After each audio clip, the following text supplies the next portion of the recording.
Bienvenidos a Redefiniendo el Aprendizaje, el podcast de InnovaClass, donde la educación se encuentra con el futuro. Soy Catherine Moreira y cada 15 días nos sentaremos con los expertos más brillantes en tecnología, liderazgo y pedagogía para trazar la hoja de ruta de la educación en este 2026. Si eres un rector, un docente o un padre de familia comprometido con la transformación educativa, este es tu espacio. Aquí no solo hablaremos de cambios, diseñamos la estrategia para poder implementarlos. Prepárate para expandir tu visión. Comenzamos. Hoy estamos en la temporada número 2, en donde hablamos y nos enfocamos mucho en el campo de las metodologías de estudio, de todo lo que tenga que ver en educación. El día de hoy estamos pensando un poco en la forma de trabajar de manera colaborativa. Y hemos invitado a un gremio que es FEDEPAL, es la Federación de Colegios Particulares del Guayas, y vamos a hablar un poco el concepto de qué es trabajar de manera colaborativa en un gremio. Nuestro invitado es el presidente, es Leonidas Prieto, es un experto en educación, tiene mucha trayectoria en el campo educativo, de hecho yo lo conozco hace varios años y me alegra muchísimo que forme parte y sea el presidente y que esté liderando este gremio. Bienvenido, Leonidas. Muchísimas gracias, Catherine. Bueno, contento de estar acá. Y privilegiados, ¿no? Gente, los expertos. Creo que la palabra todavía la recibo con mucha humildad, pero creo que bueno, estamos por aprender muchísimo. Yo no te he dicho esto, Leonidas, pero bueno, nosotros nos conocemos hace varios años porque hemos trabajado en conjunto, pero cuando yo te vi, o sea, tú venías con tu papá, que en esa época era el dueño de la institución, tú ya venías como un joven con una visión gigante y obviamente desde ahí yo siempre le decía a mi equipo de trabajo, él tiene mucha visión, ¿ya? Y de hecho casi todos los proyectos innovadores los hacíamos primero contigo, porque sabíamos que contigo podíamos trabajar y íbamos a tener ese feedback importante. He visto cómo ha cambiado de un Master Zoila ahora un Master School, en donde se ve esa transformación, no solamente en el campo educativo, en el campo de infraestructura, en la forma de ver cómo tienen que ser las instituciones educativas. Y qué bueno que tú ahorita estés liderando una federación, porque lo más importante de estar trabajando de manera colaborativa es que la cabeza tenga una visión hacia dónde quiere llegar. Estamos hablando de que vamos a hablar acerca de la Federación de Colegios Particulares del Guayas. Cuéntame un poco de eso. ¿Qué es la federación? ¿Qué es la FEDEPAL? FEDEPAL, como bien has dicho, es la Federación de Establecimientos Particulares Laicos del Guayas, pero abarcamos también la regional, ¿no? Es decir, toda la costa. Más de 50 años de trayectoria. Es una federación a la que pertenezco desde el 2017-18 por una invitación de un mentor. Y cuando entramos ahí dije, algún día vamos a ver si aportamos algo más. Y es cierto que desde muy jóvenes que nos conocemos también, tenía esa pasión por hacer alguna transformación adicional en la educación. Pienso que la educación tiene muchos desafíos y es bastante apasionante. Y poder aportar esa frescura a este directorio nuevo, que básicamente desde octubre del 2025 iniciamos, hemos intentado ir transformando, digitalizando incluso la federación, web, redes sociales, porque suele pasar que los directivos de las instituciones les cuestan los cambios tecnológicos. Entonces, en mi caso, todo lo contrario. Me encanta experimentar con la tecnología y bueno, hemos digitalizado, automatizado varios procesos en la federación, buscando que también eso se replique a todos los federados. No son alrededor de 40 instituciones, un poco más en realidad. Estamos reactivando un poco las afiliaciones con las instituciones para poderles aportar nuevo valor, que creo que eso es lo importante ahora. Ir haciendo alianzas estratégicas con instituciones, academias, centros de capacitación, para no solamente ir dándole valor a las instituciones, sino también a su comunidad, maestros, padres de familia, estudiantes. Y un poco eso es lo que estamos hoy intentando desarrollar, ¿no? Comunidad, comunicación con las instituciones de gobierno, y bueno, un fin de cosas que hoy toca la gestión como presidente, liderarlas y aplicarlas. Claro, o sea, una cosa es ser una sola institución que tiene muchas ideas y comienzas a replicar. Otra cosa es tratar de guiar cómo está la tendencia, qué es lo mejor para las instituciones, qué es lo mejor para el gremio, qué es lo mejor para el país. Entonces, esto no es un trabajo solitario, es un trabajo en colaboración y es muy bueno que esa visión que tú tienes es implementar e ir cambiando poco a poco, de manera gradual, la forma como se está llevando la educación en este momento. Este podcast se llama Redefiniendo el Aprendizaje y obviamente lo que buscamos siempre es traer expertos en que nos den guías de cómo poder hacerlo. ¿Cuáles son las ventajas que tú ves al momento de automatizar una institución educativa? A ver, pienso que va de la mano un poco el tema humano. Creo que una de las cosas que más hoy notan los padres de familia, las instituciones, es la conexión, ¿no? El tema, el vínculo emocional y el servicio. Pero para mejorar el servicio debo mejorar un poco la parte administrativa, que quita mucho tiempo, la parte logística, la parte operativa. Y ahí es donde funciona mucho la automatización. Para mejorar el servicio debo automatizar, para tener más tiempo libre para poderme conectar con las familias, conectarme sobre lo importante, ¿no? Creo que eso es lo más sobre relevante. El giro del negocio. Sí, porque el core del negocio es servicio educativo, es servirle a la gente educativa, con educación, dándole conocimientos, pero también aportando a la familia. En este mismo podcast escuchaba lo importante en la educación definitivamente tiene que ver con aportar ese valor que no solamente es el conocimiento que por sí ya existe con la tecnología, con la guía, sino esa conexión humana de valores, trabajar sobre la esencia, que recordaba un poco lo que decía. Y realmente la esencia de la educación tiene que ir sobre la formación de las personas. Y la automatización sirve para todo lo demás. Los procesos de guía, todo lo demás. Perfílame toda esta información, resúmeme toda esta información, dame la data concluyente de esto acá. Todo lo importante que tiene que ver con la persona, con el padre, con el estudiante, eso lo realiza la persona. Y entonces va de la mano, ¿no? Pienso que va de la mano el servicio y va de la mano la tecnología. Y aprovechar la tecnología, porque sería loco hablar de un mundo en el que estamos completamente automatizados y tenemos IAs y tenemos tecnologías para casi prácticamente todo, y no utilizarlas en las aulas de clase. Parece una locura. Claro, y ahorita hay hartísimas herramientas que pueden utilizar para mejorar esa forma de dar clases. Y como tú dices, ¿no? La tecnología no es el fin, ¿no? Es el puente que te lleva al verdadero objetivo, que es la educación. Claro. Al hablar de educación 5.0, también las personas a veces se olvidan, o los directores se olvidan de una parte muy importante que forma parte de un colegio, son los profesores. Hay una alta tasa de burnout dentro del tema docente, y es importante empezar a trabajarlo no solamente de manera individual por institución, sino que a nivel de gremio como tal. Primero es concientizarlo. Claramente la calidad educativa va ligada a la calidad del docente. O sea, son cosas que están conectadas de manera directa. No hay manera que yo te pida a ti tener una buena institución o buena calidad académica si el maestro no está bien. O sea, no hay manera, porque el maestro simplemente se para a un salón de clase, cumple su planificación, pero si no hay la emoción correcta, si no hay la emoción, porque ese es el término, hablando de neurociencia, si el maestro no está conectado emocionalmente con su estudiante, no sirve de nada, porque está implícito el aprendizaje en eso. Si yo no activo las emociones del estudiante, porque el maestro no lo puede activar, porque se encuentra colapsado, es muy difícil que hable de calidad educativa. Entonces, ahora, hablando de federación, lo que hacemos como federación es justamente traer el componente de asesoría y acompañamiento para los directivos, y dentro de eso también hablamos un poco de salud, salud y seguridad ocupacional. Justamente el día de hoy tenemos un tiempo con los directivos para hablar del tema, pero definitivamente creo que lo más esencial es concientizar a los directivos la importancia de que el maestro esté bien. Como por ejemplo, algo que sucede en mi institución es que nos vamos de espacios recreativos con los maestros. Sí, he visto en las redes. Hacemos espacios en los que, porque el maestro es un buen maestro, pero también es una buena persona, o debe ser una buena persona. Y las instituciones debemos promover que el maestro sea y se convierta en la mejor persona posible, porque ese reflejo va a ir ligado a la formación del estudiante. Porque fuera de clase seguimos siendo personas que conversamos, nos reímos, y si no estoy bien, dentro de clase va a pasar lo mismo.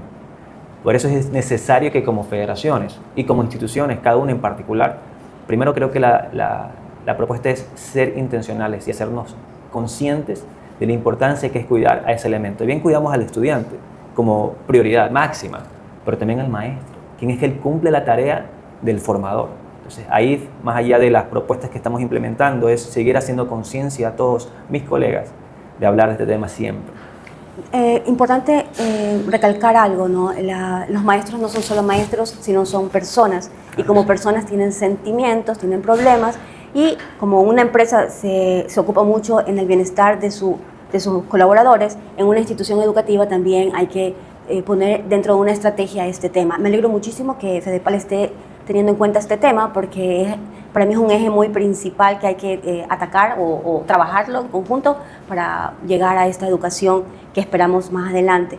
Hay muchas cosas que uno tiene que dejar de desaprender para poder entrar a esta nueva forma de dar clases, nueva forma de administrar, nueva forma de dirigir. Las personas que tienen un poco de resistencia son las personas que tienen un poco, que ha visto la educación de manera diferente. En el caso tuyo, tuviste la oportunidad de que la transición la hizo de un padre a un hijo que tenía una visión. Y bueno, a mí me ha tocado hacer muchas asesorías que me han llamado porque han sido los hijos que quieren implementar cosas de tecnología. Pero a veces no existen los hijos, ¿no? Pero tenemos nuestro equipo de trabajo. Yo sí considero que las generaciones con mayor experiencia deben abrir un poco la visión y comenzar a hacer esos cambios, porque las generaciones son totalmente diferentes ahora, ¿no? En el campo del burnout están trabajando, en el campo de capacitaciones están trabajando, y lo importante al momento de decir que me afilio a un gremio es porque hay una ventaja. Yo estoy afiliada a 2 gremios y definitivamente hay una ventaja, porque obviamente hay un directorio que está trabajando en el bien de los socios y va buscando estrategias de acuerdo a problemas reales, y obviamente hacen estrategias para oportunidades de mejora y cosas por el estilo. En el caso de ustedes están haciendo muchas, yo los sigo en las redes sociales y veo que sí están trabajando en conjunto para sus afiliados, serían, ¿no? En este caso. Sí. Algo que me gustaría preguntarte es con respecto a cómo están manejando el tema del modelo DUA, del modelo de inclusión, porque antes, en mi época, todo el mundo era igual, no existían las diferencias, pero ahora, en serio, sí existen muchas diferencias dentro del aula, y como la forma de enseñar ya está más personalizada, hay que tener este modelo DUA en cada una de las instituciones. ¿Cómo están manejando en el caso de Master School? Voy a hablar a nivel general de las particulares o las privadas. Debo decir que la educación, diferenciando la educación pública y la privada, hay un gran componente en tecnología que ayuda mucho en las privadas. La capacidad, la autogestión permite que se pueda implementar más tecnología en el aula. Entonces esto ya marca una diferenciación. Evidentemente la personalización de la educación es necesaria, porque a estas alturas está más que comprobado que cada estudiante aprende de manera diferente y a ritmos diferentes. El diseño universal del aprendizaje, el DUA, habla de 3 componentes: el qué, el cómo y el por qué. Ahora, las instituciones privadas o particulares, hablando del gremio como tal, tienen mayor facilidad de conseguir aquellas cosas que significan la tecnología, el qué cosas vamos a utilizar para implementar la personalización. Y eso por ese lado va cumpliendo ese primer parámetro. Los otros 2 componentes son los un poco más delicados, es decir, el docente está preparado para implementar realmente todos estos diseños, requiere mucha capacitación. El diseño universal requiere una preparación para el maestro, incluso el aula de clase, no solamente tecnología, sino también preparar los espacios físicos. Esto es importante tener en cuenta. Ahora, el reto está en la metodología de evaluación. El reto principal está en la metodología de evaluación. ¿Cómo yo evalúo a este estudiante que es diferente? Y hablando de que no solamente un estudiante que tenga una necesidad educativa particular, sino todos los estudiantes tienen una forma de evaluarse diferente. Entonces, a todos, y la tecnología ahí es un punto clave. Si tengo ya tecnología a la mano, dispositivos, equipos, laboratorios, incluso sin hablar de aquello, que voy a hablar un poquito de tecnología, sino también de proyectos, aprendizajes basados en proyectos, sustentar mi evaluación mediante un proyecto, sustentar mi evaluación mediante un portafolio, sustentar mi evaluación o dar mi evaluación o evaluarme de manera con una exposición oral, una oratoria. Ya son métodos que van evaluando de manera diferente cada estudiante con el mismo fin, a demostrar que realmente adquirió, que aprendió. Ahora, la tecnología me va a permitir hacerlo de manera más sencilla. Con IA he visto esas plataformas, ¿no? Varias de ellas, que ve el ritmo del estudiante y va a evaluar conforme a su ritmo. Eso me parece genial, porque eso es lo idóneo. Yo no te puedo evaluar a ti el mismo concepto si tú aprendiste de forma diferente, y de paso tu manera de aprender es más rápida, o quizás toma un poco más de tiempo aprender ese concepto. Entonces, ahí donde la evaluación este diseño universal se vuelve clave. Sí deberíamos tenerlo, pero pienso que muchas instituciones ya privadas están aplicando de manera inconsciente un diseño o ciertas características claves del diseño DUA. En mi caso, evidentemente buscamos que la tecnología sea un elemento importante. ¿Para qué? Para poder diferenciar la forma de evaluar. No evaluamos, ya no tomamos exámenes. Hablando del Master School, no toma exámenes. Nosotros hacemos proyectos, exposiciones orales y también trabajos colaborativos. A ver, si la ley permitiera ya no tener que usar notas, seríamos primeros a usar ese concepto. Pero al fin y al cabo las notas no te califican para la vida. Y sin embargo seguimos usando calificaciones porque también el padre de familia es un cambio cultural. Las familias también siguen insistiendo, a pesar que hay nuevas generaciones, los Zetas por ejemplo. Ellos están más ligados en ver habilidades blandas sobre sus hijos, porque dicen que lo demás lo pueden aprender, y cierto es. Yo no necesito saber la historia del Ecuador, porque si estoy aquí me siento en la computadora y comienzo a revisar rápidamente un resumen. Necesito saber para qué me serviría esa historia. ¿Cómo la utilizo para mi realidad actual?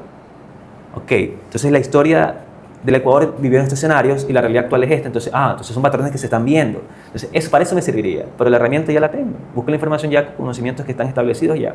Historia ya está escrita, solo tengo que revisarla. Ahora, ¿cómo la aplico para mi contexto actual? Ese es el desafío. Claro, algo que dijiste. Competencias. Claro, algo que dijiste y es importante es que puedo ser que yo tenga las herramientas en donde me dicen este alumno tiene estas características, pero si yo como institución no tengo un proceso de cómo actuar con ese alumno, es un problema. Entonces, no es simplemente tener la herramienta, sino tener el proceso establecido, ¿no? Sabes que como institución sabemos que hay esta cantidad de alumnos con estas determinadas características y cada profesor puede actuar de esta manera, y si no lo puedes manejar, pasa a un segundo plano, que puede ser un psicólogo o cosas por el estilo. Claro, pero la institución por dentro tienen que tener establecidos sus procesos a este nuevo tipo de alumno, ¿ya? Porque la forma de enseñar, la forma de aprender es diferente ahora, y me alegra muchísimo que este concepto ya lo estén procesando cada una de las instituciones. Por eso, dentro de esta temporada sí me gustaba muchísimo la idea de entrar con un gremio para ver qué está pensando de manera corporativa, ¿no? Porque es imposible entrevistar a tantos colegios, ¿no? Pero si ya entrevisto a un representante de una cantidad de colegios, sí me llama mucho la atención en qué están trabajando.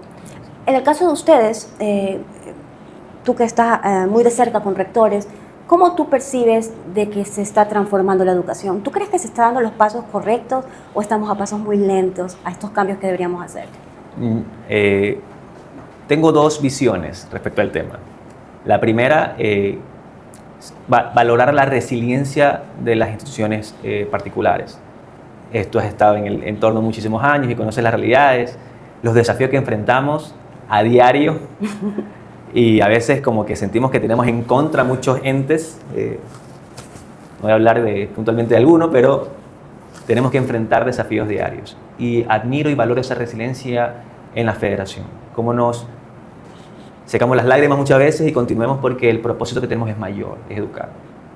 Por ese lado, importantísimo rescatar el valor de la resiliencia que tenemos como federación y decir aquí, como sea, como un emprendimiento que es una institución educativa, hay que sacarla adelante porque tiene propósito, tiene valor. Eso valoro y rescato muchísimo. Ahora, la segunda visión es respecto a esta diferenciación que tenemos entre relevos generacionales. Yo apostaría que mis compañeros que ya tienen muchos años liderando las instituciones den pasos a las siguientes generaciones. Con buena intención, con buena preparación, definitivamente el joven viene envisionado, proyectado para hacer cambios. Tuve la oportunidad, bien conoces tú un poco la historia, una de ellas, mi madre falleció, entonces fue como que casi obligatorio empezar muy joven, y a mi padre le tocó soltar también para permitir que junto con mi hermana, tú la conoces, podamos enfrentar esos desafíos a una temprana edad. Entonces fue, en muchos momentos pienso, hoy como que tomé decisiones muy arriesgadas. ¿Qué pensará el padre? Porque cuando uno está muy mayor a veces, piensa la postura de todos, pero no estaba pensando ni siquiera qué pensará el padre si le meto esta plataforma, si hacemos lo de acá, si digitalizamos, si hacemos lo de acá, si quitamos lo de acá, si ponemos lo de acá. Yo no estaba pensando muchas veces. Hoy, ya como padre de familia, 3 hijos y todo, uno comienza a pensar un poquito más calmado. Sigo siendo, digo yo, acelerado. Ya no me da nada de miedo. Ya probé muchas cosas que dijeron funcionó, valió la pena y sigue valiendo la pena. Sigue valiendo la pena probar aquellas cosas que mi intuición dicen que va a funcionar, porque ya no estoy educando para mí ni para el padre de familia, estoy educando para el joven y tengo que estar pensando en el futuro de él, cómo se va a ver el futuro para él, no para mí.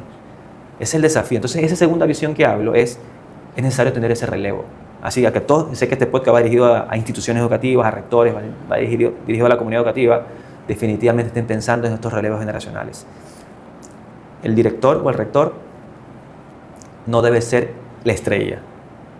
Eso es, como líder, pensando en el liderazgo, y es una equivocación enorme pensar que todo gira alrededor del rector, todas las decisiones giran alrededor. La visión debe correr a través del director o el rector, pero todo lo demás, con un equipo humano talentoso que definitivamente son los maestros. Ahí rescato esa fortaleza de los maestros. Cada vez que hay un test de personalidades, vemos que las características de los maestros destacan, porque son perfeccionistas, son dados al detalle, son apasionados. Entonces tenemos un talento en los docentes. En mi caso, que cada vez que vemos estos test, brillantes. O sea, tenemos de los tantos talentos que tenemos en el mercado, los docentes son una de esas características impresionantes.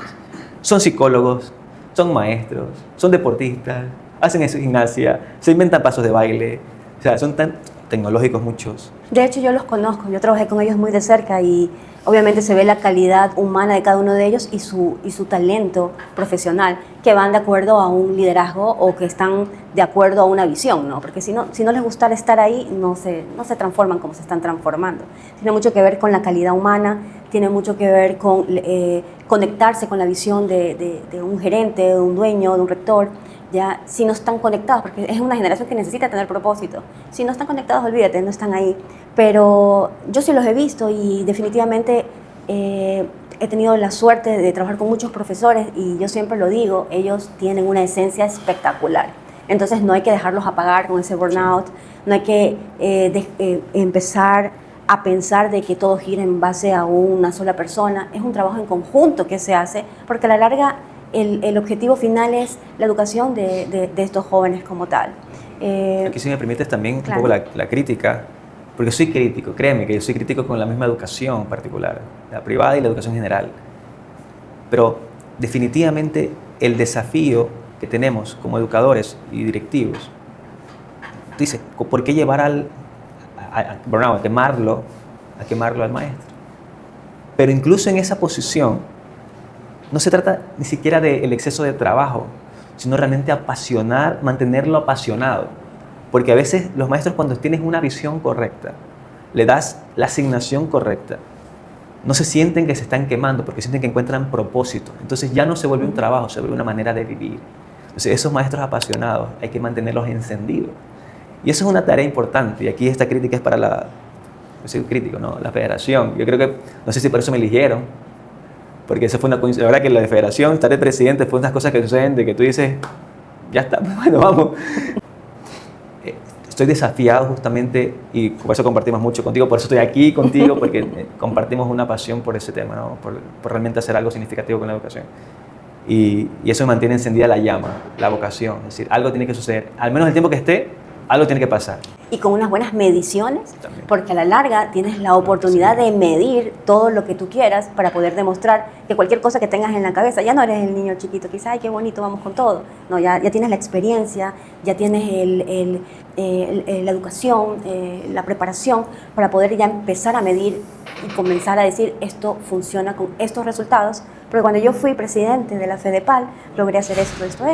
Entonces, sí es muy importante el tema de las métricas. Y yo, si tú ves mi podcast, a todo el mundo le digo métricas. Siempre nos vamos con métricas porque uno puede soñar y decir, todo es hermoso, pero si no lo demuestras, si eres un profesor y quieres hacer algo, si no lo demuestras, no te van a decir, ok, hazlo. Asimismo, si unos sponsors y quieren hacer un proyecto, tú tienes que demostrar con métricas.